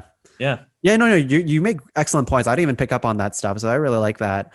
Yeah, I thought he was really good in this. I think it's like he's a very interesting villain because like he has a code that is very easy to follow, and he's not killing because he kills for that code and that's it, And I love how he will kill. Like he'll just shoot a motherfucker. Like when they were in that thing, he's just like, bam, you're dead. And I'm like, good. That's because part of me, I'm like, Zemo, this guy makes you. Why is he not dead yet? And then he shoots him and you're like, there, okay, good. Yeah. Yeah. But that's what I mean. I'm like, you're a man of your conviction. I thought this guy should be dead. And then he was. Thank you. Yeah. I will say my big complaint about this show and about Zemo is we see the purple mask once. Mm-hmm. That's it. No reason to have the purple mask at all. Thunderbolts movie. It's that thing. I saw a tweet yesterday where it's like, at this point, the Disney Plus shows are just basically explaining costume changes between movies, and I was like, basically, yeah, and I'm here for it. I think like they hyped, and maybe this is my fault because I remember like the lead up to this show. They're like, don't worry, Zemo's going to wear the mask. He literally puts on the mask for one shootout and never wears it again. I think with a lot of these though, I think we're going to start seeing that is it's like going to be the last episode of the series whenever they finally put on the new costume, Wanda, Sam, US agent, like they do that. And then it's like, then afterwards. Okay, but are we gonna see Zemo again? Like, I genuinely think we're gonna get a Thunderbolts movie. Like, how could they really? not? Okay. Yeah. Well, like he's at the raft. They're sending others to the raft. I don't know. You could get Thunderbolt Ross. You could get Ghost from the Ant-Man movie. There's a bunch of villains floating around that you could throw on. But I would think in there, Zemo's going to be the leader of it because Zemo's usually the leader of the Thunderbolts. but he will rock that purple mask the whole time. And like us as fans are going to be like, yes, we know what that is. He's finally wearing it the whole, you know what I mean? It's like that thing where it's like, we'll give it to you a taste. But even with the new costumes, they only give it to you like the last episode. And then it's like, you'll have to wait for the next one. Well, this one happened in like the 3rd episode. And no, I know it. But but same thing. It's like, and then you don't see it again, but it's like, but then maybe down the line, if like Zemo gets out again, I'm guessing he's going to be like rock. Cause now that mask is established with him as opposed to just being like, why is he?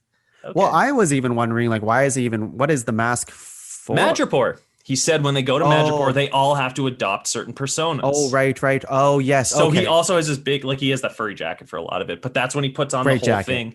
And that's why like Bucky's the Winter Soldier and he's the smiling tiger or whatever his name was. Oh, and I was right. Like, and that's bringing it back to like Logan as Patch is like, that's why Logan always dresses up as Patch when he goes to Madripoor, because you need to change yourself there, which is like, okay, so that makes works. More sense, I guess. Yeah, I didn't put that together because I felt like he found the mask in the car, and he's just like, I'm gonna put it on, shoot a couple people, then take it off. Yeah. That's what I got. That was just for the fans. Yeah, just for the fans. Like, look, there's the mask, and then it's gone.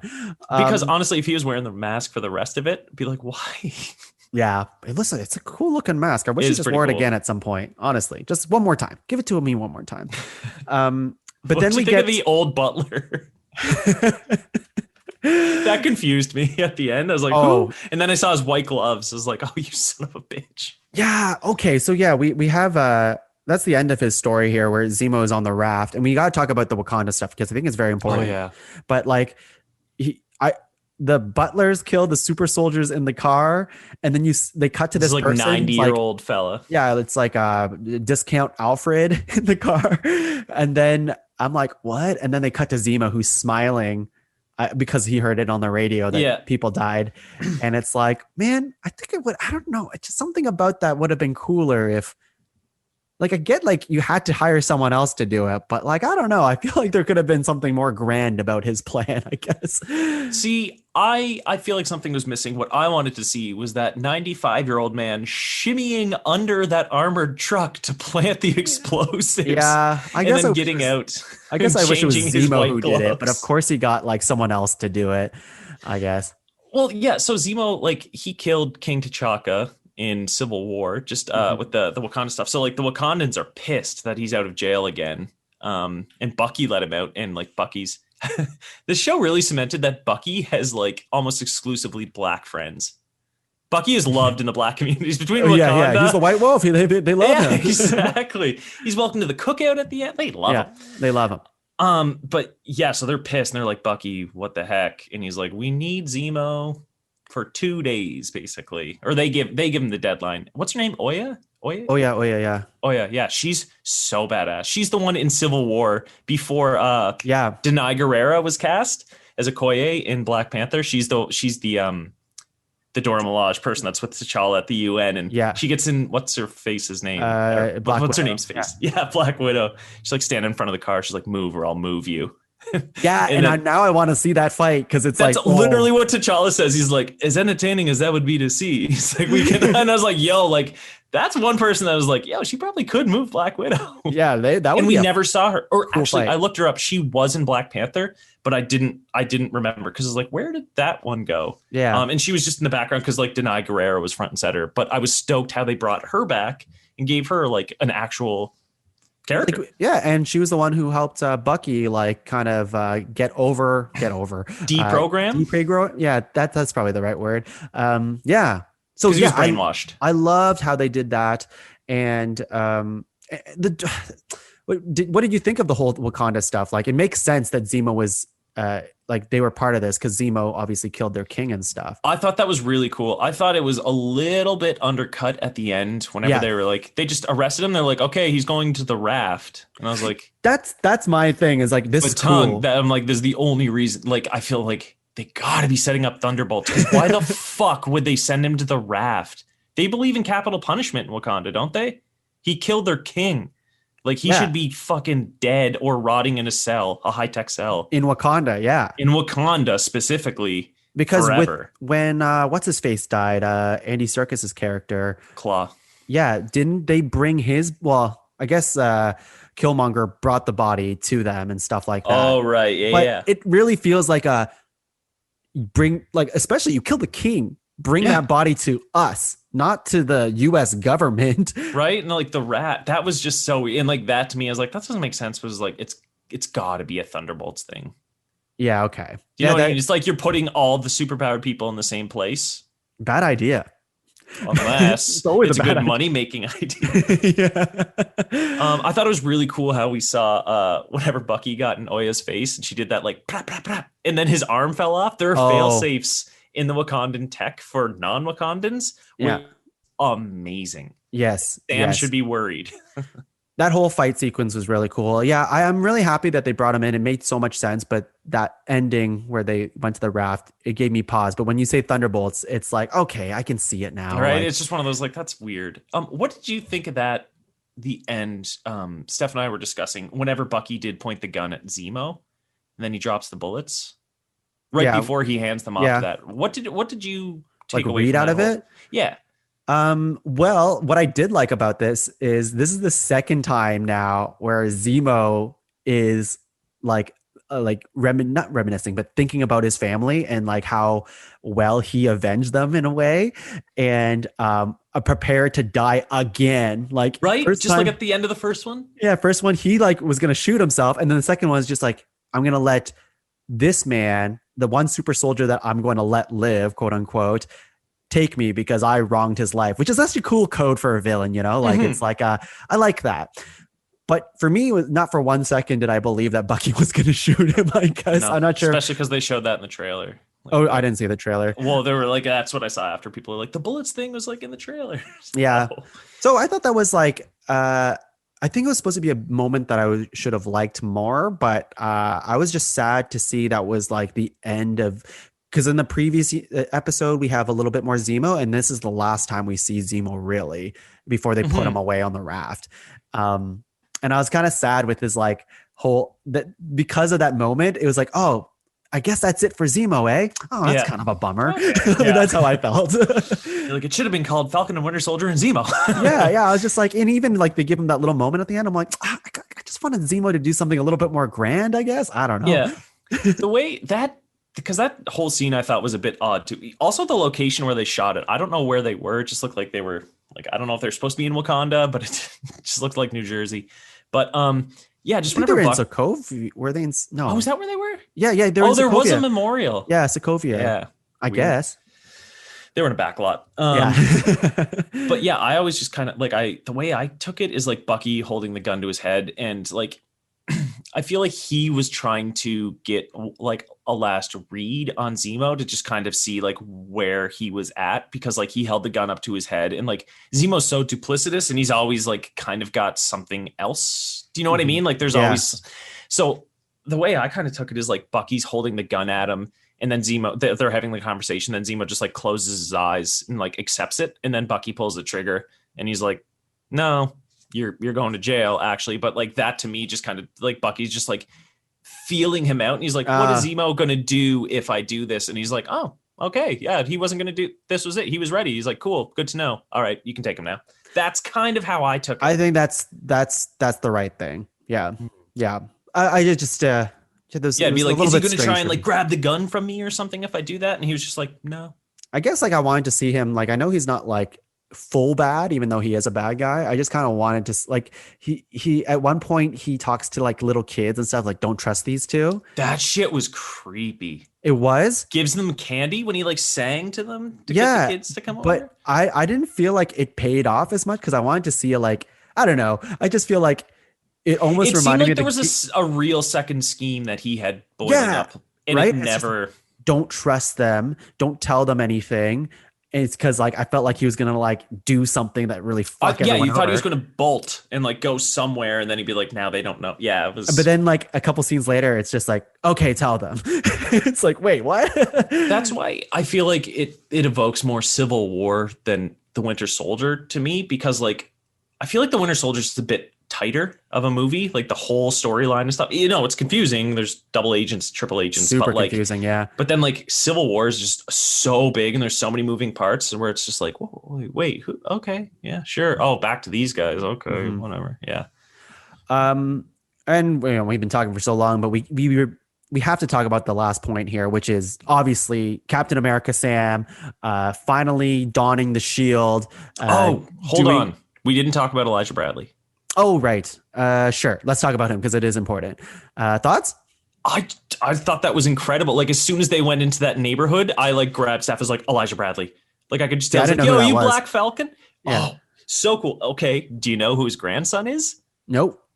Elias, the kid that's with him the whole time. Yep. He goes on to be Patriot, the leader of the Young Avengers. Oh, cool. I didn't know that. You know, with the mask, powers? You could picture. Yeah, because he's passed down from his grandpa. Oh, right. Okay, cool. So it's just like as soon as I saw him too, and Torres, who's also like a winged Falcon in the comics now, and he's like, you keep him. I was like, dude, they are so gearing up to a Young Avengers. Oh, wow. Okay, cool. I didn't know that either. Just some that are introduced. You got Torres, you got Elias Bradley, Kate Bishop's coming. We've got Cassie Lang, Kamala Khan, Peter Parker, Florence Pugh's person, the Red Widow or whatever. Like there are and I'm forgetting a bunch. Echo, she's coming in one of the new shows.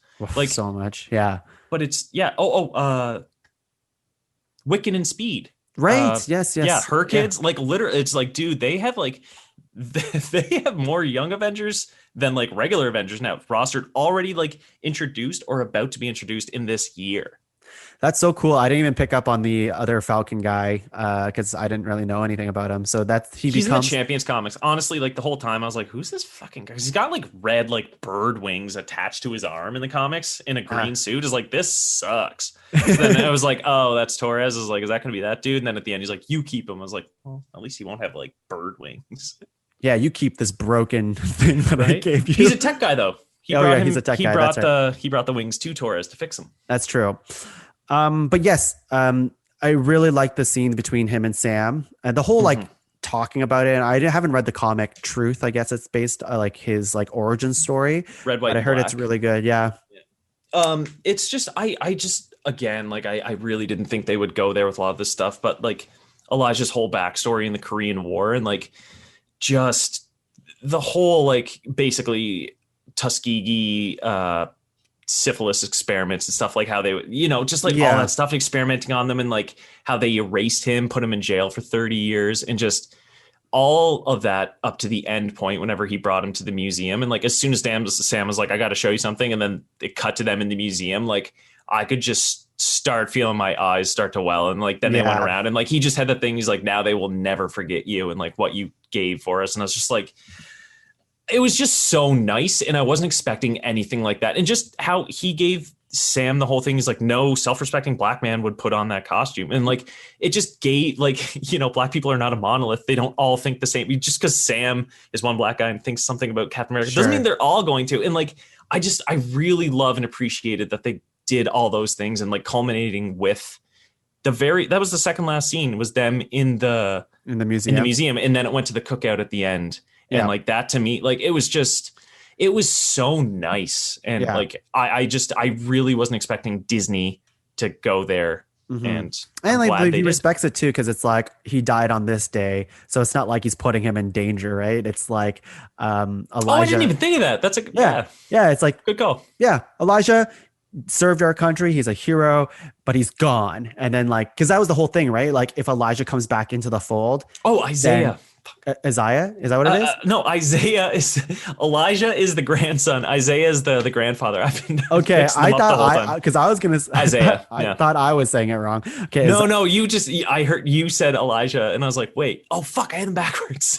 Isaiah Washington or Bradley. Bradley. Oh, we've been talking for too long. Yeah, I like it because at first he was really worried. He's like, no, I can't come back. Like people are gonna like, what do you think they're gonna do when they find out that I'm like still here? Man, they experimented on me for 30 years. Like, no, I don't want. That was. I honestly, I thought, because they also gave him old man makeup to like age him up to 112 or whatever. But like I legit thought we were gonna get 1950s like Korean War flashback with Winter Soldier versus Isaiah Bradley. That'd been great. Because they aged him up too, so I was like, "Yo, like they're gonna do it." I think they should have done it. I think they might still could. Yeah. I mean, fuck, maybe Captain America 4. I guess we did, like, because we only have 6 episodes, but yes. Because I don't want Bucky, like some the other day is like, they should call it like Captain America and the Winter Soldier. I was like, there's already a movie called Captain America, the Winter Soldier. That's a lot. But I'm like, what if it's Sam Wilson? And then what if he gets Elijah Bradley to like be his new sidekick? It's not Elijah, right? Did we just establish Patriot. Oh, Elijah, the grandson. Okay. Yeah. Do you know what I mean? Like, just because he needs to become a hero at some point. And I'm like, well, one of them has a pretty good connection to him. Like, that'd be cool. I bet you it'd be Bucky still in that movie, probably, right? Because they're BFFs now. Yeah, they're like, because he's a sidekick, quote unquote, now, I guess. Partner. That's something I noticed only the past couple months is Marvel doesn't have sidekicks.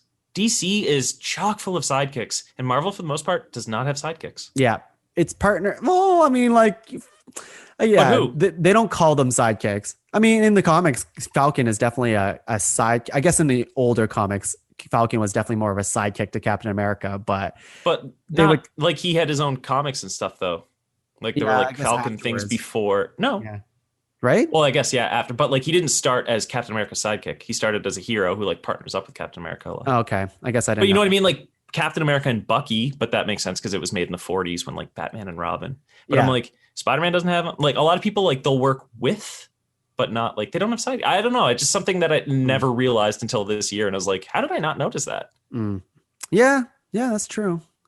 We have to talk about Sam and his like final turn here into becoming... I hate Sam's costume in the comics. Loved it on screen. Okay, we'll talk. Yes, that's what I wanted to know. Did you did like it in the show? Yeah, it was like it looked like they pulled it right off the page. But I think why I hate it in the comics is his circular red goggles. He looks like he just has big bug eyes. He looks like a dork. Honestly, I think he looks like a dork.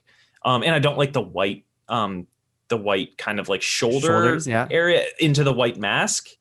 And then those bright red goggles. I don't know. I just never liked it. But then on screen, they made it kind of pointier. His goggles, that is. And like, I think it works. Yeah, I've heard differing opinions on a suit. I think I love it because it's like, it is the comics. Like it feels like looks exactly same like US Agent. Yeah, exactly. I'm like, this is it. This is what I want. And people who don't know the comics and stuff, I know there's a lot of people online. They're like, I don't like it. It's too much white. I don't know. Like it's the comics, so I don't really know what to say. Yeah. Like it's like exactly. It's like that's what I thought in the comics. It's too much white, but then like they adapt that perfectly from the comics. It's like, well, like can't be mad at that. It's like they're. Yeah, I don't know what you want. Like, I mean, maybe like in future, like in Captain America 4, they can make it more stealthy. But like to me, it's like this is what I wanted his costume to look like, at least in the first iteration. Right. And honestly, I was thinking, like, I always just from the comic, I was like, why don't they just make his mask blue or something like that? But honestly, it's like Anthony Mackie, pretty dark skin. It's like the blue, like the white, it probably just pops better. It probably just looks way better on screen. I think so too. I also think like, I don't want his suit to look like Captain America's suit because he should look different. He's a new Captain America, right? It's like, because some people are like, well, why don't you just give him the old suit with wings? I'm like, I don't think that would work. Right? Like that would look stupid. That's just people not understanding. No, the point is that he's not Steve. Actually, one moment that I really liked, whenever I liked how as soon as he comes in the costume, he's just like, I'm Captain America to people, and he's just telling people that. Now it's like, okay, he's accepted it. Yeah. But I thought it was really nice when he was fighting that helicopter. Sounds weird. But when he was fighting that helicopter at the end, I love that moment whenever he was like, Red Wing, does anybody inside have a flight experience? Yeah. And then it finds that one woman who does. He's like, put in your earbuds or whatever. But what I love that just because he was like, okay, like in 5 seconds, I'm going to count down from 5, and then you're going to grab the controls. Like, are you ready? And then she just says 5, 4. And I love that because like she didn't be like, okay. And then they start like she just immediately was like, I'm on board. Yeah. And they were so in sync. And then Steph made a really good point, which I actually like, I hadn't thought of this and I really enjoy, is that Steve Rogers had the super soldier serum. Sam has wings and stuff in the shield, but he doesn't have those powers. So like, as Captain America, what his goal or like specialty is like he has to reach out to other people and he has to kind of unite people. Like he couldn't stop the thing, so he reached out to a civilian, a random person, could be anybody, any American or whatever, and through helping each other, they overcame. And I was like, oh my God, that's a really interesting take. I like that.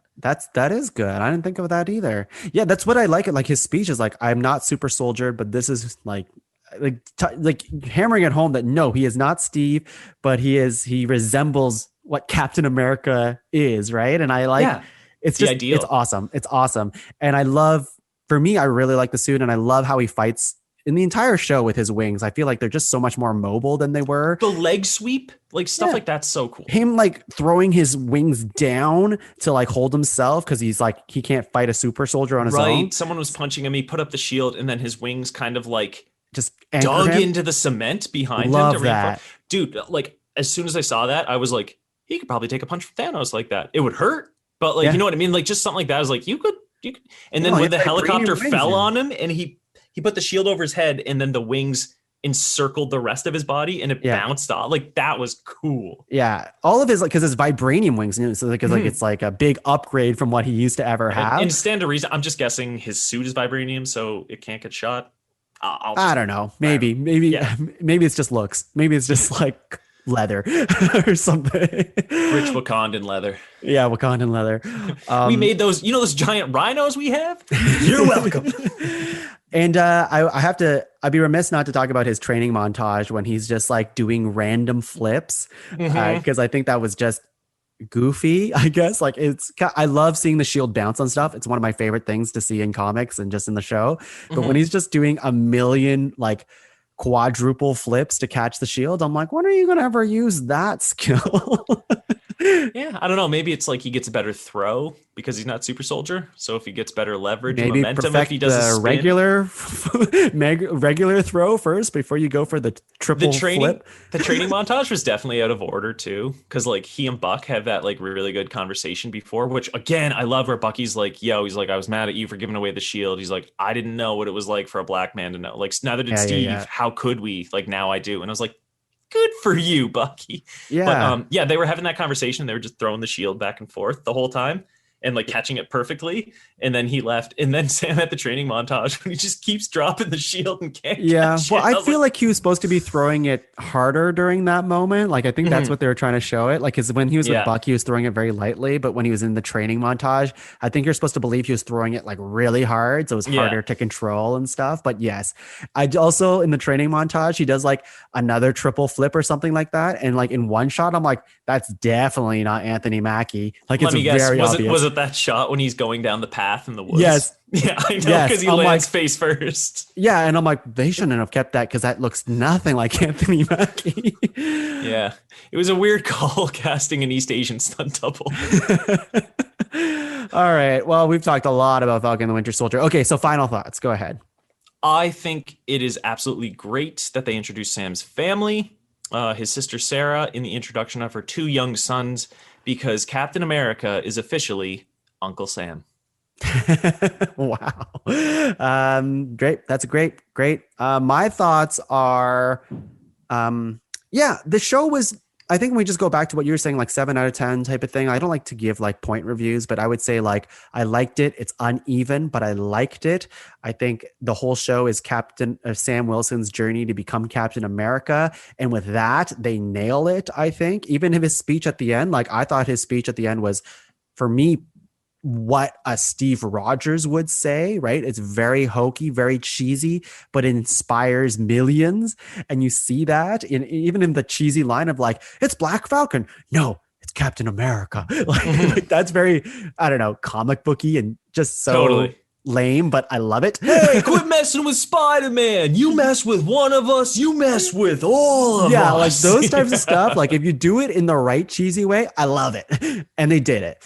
But otherwise, like, Flag Smashers suck, Power Brokers suck. I think I read that, and this could be interesting, that Sharon Carter is actually a Skrull to set up secret invasion stuff. I'm like, okay, that could be cool. Because that would explain a little bit more, and who she's calling is like Skrull people. That would make sense. That'd be kind of cool. It's honestly, it's more actually that I feel like that is. I'm gonna put more weight on that than anything because it's like I just thought the Power Broker stuff was so sloppy, and I hate it because like between Emily Van Camp and I'm sorry, I don't know her name, but the girl that played Carly Morgenthau, like she was really good, but like I just feel the women got done kind of dirty in the series. We did get Sarah and Oya. They were great. But the power broker, Sharon got it bad. Yeah. The Carly stuff I didn't like. But I mean, like, I like how Anthony Mackie talked to her because it's like very... I thought she was interesting. Psychology stuff that he was into, like, not into, but like that was his job. It was really cool how he wouldn't fight her at the end. He was just like, they were fighting, but he was just defense the whole time. He wouldn't like swing on her, which I thought was cool. That's what I'm talking about with Bucky. He should have done stuff like that. You know what I mean? Like not fighting. Yeah. But Bucky can't fly away. I know, but he could have used his arm cooler. I don't know. I just like his arm. Bucky, that shit falls off. You can take that off, just beat someone's ass with it. All right. So that's the end of our episode today. Holy shit, we've talked for a long time. I know. I saw the clock at one point. I was like, that can't be right. No, we did. But we covered it all. Did we do it smoothly? No. But you know what? You loved it. Honestly, I think I think we were both thinking about the Flag Smashers. It was like the elephant in the room. We had to talk about them first. Well, we had to talk about all of it, right? Like this is a longer episode of Talking Tongue because we're covering an entire damn series. You know, there's a lot to it than just a movie. You know what though? WandaVision, I thought about for weeks after it was done. This, like, I would forget until the Friday every week, and it's like, oh, new Falcon tonight. Yeah, me too. But I'm still excited for like what's to come. You know, I'm still a sucker for this stuff. So whatever. Give me John Walker show. Give me that. I want that. US agent. We get Tom Hiddleston next. Yeah, in June. All right. Well, that's it for this episode of Talking Tongue. Taylor, do you have anything to plug, I guess? Like any shows you're watching that you like? Oh, gosh. Right now, we're just watching a lot of British stuff. If you're looking for just like a nice unplug, relax, and something to eat while you watch TV, either Gogglebox or Taskmaster. You can find them both on YouTube. Taskmaster is kind of like a panel game show. It's 5 comedians, and they have to do random tasks. And when I say random, like it's hilarious. It's really funny. All right. Taskmaster. Maybe I'll check that out. That sounds fun. And for myself, you can find the rest of the shows in the Pod Cavern at www.podcavern.com. Taylor, I guess I'll see you at the Loki show. Is that what we're doing now? You're just the resident Marvel guy? I guess so. I have other interests. Nope. You're the Marvel guy. That's all you're doing. That's all you're good for. Well, it's better to be known for one thing than nothing. All right. I'll throw you a bone. You'll be the Snyder Cut guy when the next DC movie comes out. Oh, man. I can't. Oh, dude, I read an article this week that the Snyder Cut got very, very, very few people to subscribe to HBO Max. What? Really? I'm surprised. Well, it got a lot of views, but it was people that were already subscribed. But you know how these new movies work is that they bank on the new subscriptions. Oh, right. Didn't do it. People are like, well, it got like 30 million in the view shares. It's like, yeah, that's people who already have HBO Max. Yeah. Well, we had Crave, so we always could just watch it. So yeah. Interesting. Huh. Okay. Well, before we go, Taylor has his very Captain America-like saying as his catchphrase. Here we go. Oh, man, my freaking shield didn't bounce. That was John Walker, Captain America, folks. Bye, everyone. Bye.